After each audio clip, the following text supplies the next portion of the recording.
السلام علیکم ورحمۃ اللہ وبرکاتہ۔ الحمدللہ رب العالمین، سب تعریفیں اللہ رب العزت کے لائق ہیں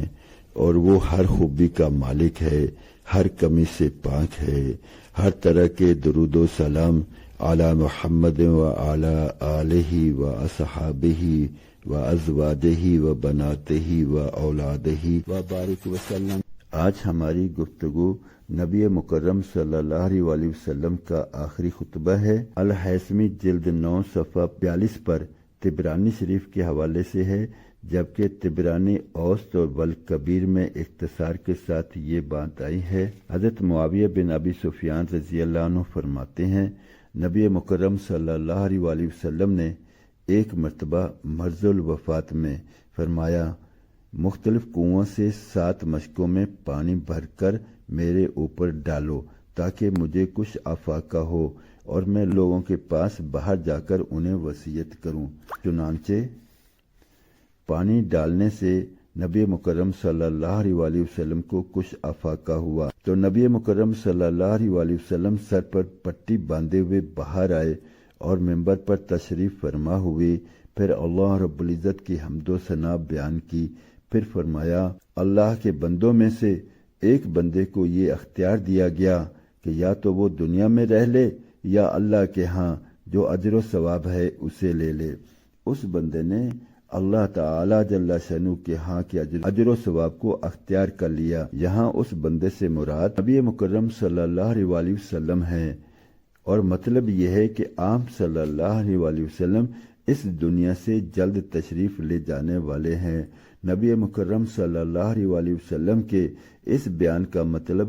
حضرت ابوبکر صدیق رضی اللہ عنہ کے علاوہ اور کوئی نہ سمجھ سکا، اور اس پر وہ رونے لگے اور عرض کیا، ہم اپنے ماں باپ اور آل اولاد سب آپ پر قربان کرتے ہیں۔ نبی مکرم صلی اللہ علیہ وسلم نے فرمایا، اے ابو بکر ذرا آرام سے بیٹھے رہو، یعنی مت رو۔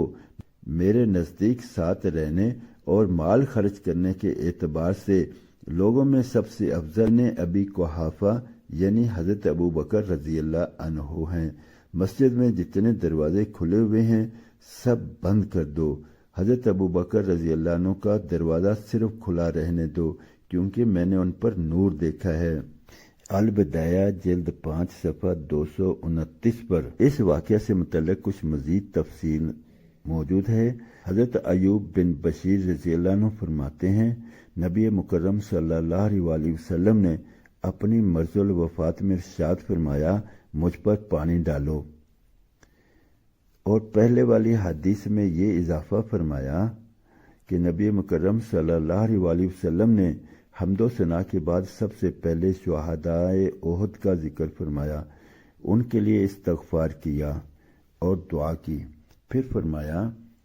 اے جماعت مہاجرین، تمہاری تعداد بڑھتی جا رہی ہے اور انصار اپنی اسی حالت پر ہیں، ان کی تعداد نہیں بڑھ رہی ہے، اور یہ انصار تو میرے خاص تعلق والے ہیں جن کے پاس آ کر مجھے ٹھکانہ ملا ہے، لہذا تم ان کے کریم آدمی کا اکرام کرو اور ان کے برے سے درگزر کرو۔ پھر نبی مکرم صلی اللہ علیہ وسلم نے فرمایا، اے لوگو، اللہ کے بندوں میں سے ایک بندے کو اختیار دیا گیا، پھر پچھلی حدیث جیسا مضمون ذکر کیا۔ نبی مکرم صلی اللہ علیہ وسلم کے اس بیان کا مطلب لوگوں میں سے صرف حضرت ابو بکر صدیق رضی اللہ عنہ سمجھ سکے اور اسی وجہ سے رونے لگے۔ بہرحال اس دوسرے والے قصہ میں حضرات انصار کی تعظیم اور اکرام کا حکم دیا گیا ہے، اور تعداد بڑھنے اور نہ بڑھنے کا مطلب یہ ہے کہ جہاں جہاں اسلام پھیل رہا تھا بعض لوگ وہاں سے ہجرت کر کے مدینہ منورہ تشریف لے آتے تھے، جبکہ انصار تو وہی تھے جو شروع میں تھے۔ اس لیے ہمارے ذمے ہے کہ ہم